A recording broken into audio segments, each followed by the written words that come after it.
नमस्कार दोस्तों, आज हम बात करेंगे कुंडली में राजयोग के बारे में। राजयोग का नाम सुनते ही चेहरे पे खुशी सी आ जाती है कुछ लोगों के, परंतु उसके बाद भी राजयोग होने के बावजूद भी कुंडली में उस हिसाब से वो कार्य नहीं कर रहे होते। तो यानी कि जब भी हमारी कुंडली में राजयोग हो किसी भी ग्रह के द्वारा, तो इसके साथ साथ क्या देखना जरूरी है कि जिससे वो राजयोग फलित हो रहा है नहीं हो रहा है। तो मान लीजिए अगर आपकी या किसी की कुंडली में राजयोग है, तो सबसे पहले दोस्तों उसका लगन देखना बहुत ज़रूरी है। उसके लगन की स्थिति कैसी है और उसका लगन कहाँ पर बैठा है। दूसरी बात दोस्तों, उसका भाग्य और उसका धन भाव बहुत ही अच्छी स्थिति में होना जरूरी है, तभी ये राजयोग काम करते हैं। कितने ग्रह उसकी कुंडली में ऊंच के हैं या कितने नीच के हैं, और कितने ग्रह उसके शत्रु क्षेत्री के हैं और कितने ग्रह उसके मित्र क्षेत्री के हैं, ऐसी बहुत सारी बातें हैं। कोई ग्रह अगर उच्च का है तो उसकी डिग्री कितनी है। जैसे कि मान लीजिए मेष राशि में सूर्य उच्च का होता है, परंतु डिग्री वाइज बहुत ही कमज़ोर हो रहा होता है। यानी कि कोई भी ग्रह अगर उच्च का बैठा हुआ है तो उसकी डिग्री वाइज वो अच्छा होना जरूरी है, यानी कि बलवान होना जरूरी है। और इसी के साथ साथ अगर वो अच्छा भी है और अपनी स्थिति में अच्छा होकर बैठा हुआ है, डिग्री वाइज भी अच्छा है, कहीं उसके ऊपर किसी शत्रु ग्रह की दृष्टि तो नहीं पड़ रही है। तो इस तरह की छोटी मोटी अनेकों बातें होती हैं जो हम आपसे आज साझा कर रहे हैं। ये सब बातें देखकर ही किसी के राजयोग का पता लगाया जा सकता है। इसकी कुंडली में राजयोग है तो सही, परंतु ये काम कर रहा है नहीं कर रहा है। जैसे कुछ राजयोग होते हैं अपनी दशा महादशा में ही कार्य करते हैं, कुछ एज के हिसाब से कार्य करते हैं। तो इस तरह कुंडली में बहुत सारी बातें होती हैं। आज हम आपसे कुछ ऐसे ही राजयोग के बारे में बात करेंगे जो आपकी कुंडली में अगर है तो आपके लिए जानना बहुत जरूरी है। आज हम आपसे कुछ ऐसे ही 10 योग साझा करेंगे राजयोग। अगर आपकी कुंडली में है तो आप उस हिसाब से कार्य करें। तो यानी कि कौन से राजयोग कब कैसे फलित होते हैं। अगर मान लीजिए किसी की कुंडली में 4 ग्रह ऊंच के होकर बैठे हुए हैं किसी भी स्थान पर, तो ऐसे आदमी को जरूर राज्य पद या राज्य मंत्री या राज्य पद जरूर हासिल होता है।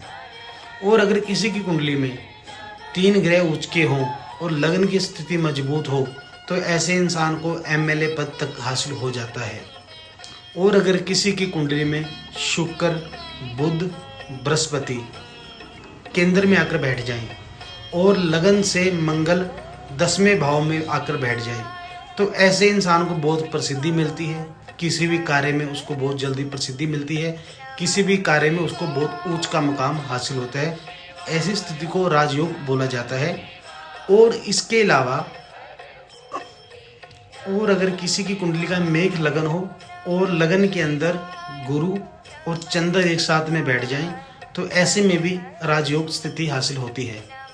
और अगर किसी का मेघ लगन हो, लगन में सूर्य, 9वें भाव में बृहस्पति देव और 10वें भाव में गुरुदेव, यानी कि लगन हो मेघ, लगन के अंदर सूर्य, 9वें में बृहस्पति देव और 10वें में गुरुदेव हो, तो ऐसे इंसान को हजारों लाखों इंसानों में प्रसिद्धि मिलती है। पैसा कमाना एक अलग बात है, प्रसिद्धि कमाना एक अलग बात है। ये योग जो है इंसान को बहुत प्रसिद्धि दिला देता है।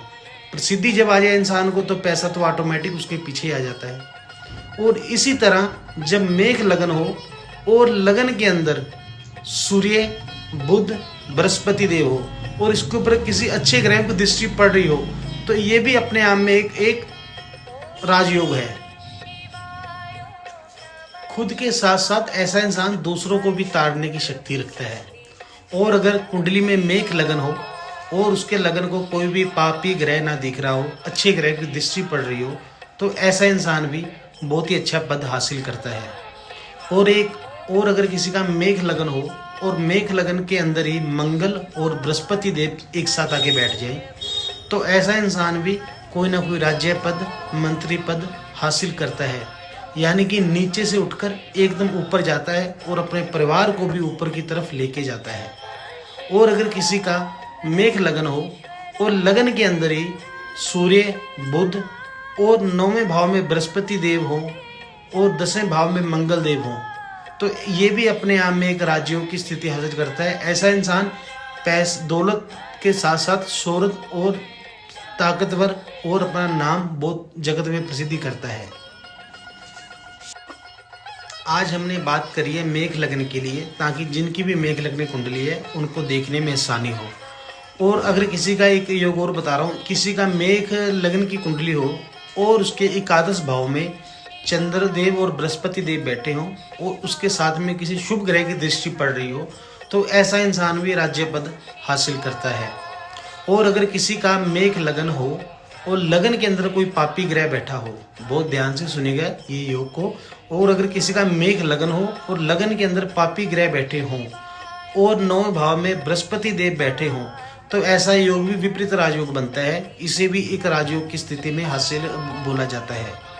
और अगर किसी का शुक्र बहुत अच्छी उच्च की स्थिति में हो और उसे बृहस्पति देव देख रहे हों, तो ऐसा इंसान भी इलेक्शन में अगर खड़ा हो जाए तो अपनी जीत जरूर हासिल करता है। कहीं भी किसी भी रेस में खड़ा हो जाए तो ऐसा इंसान कभी भी हार नहीं मानता।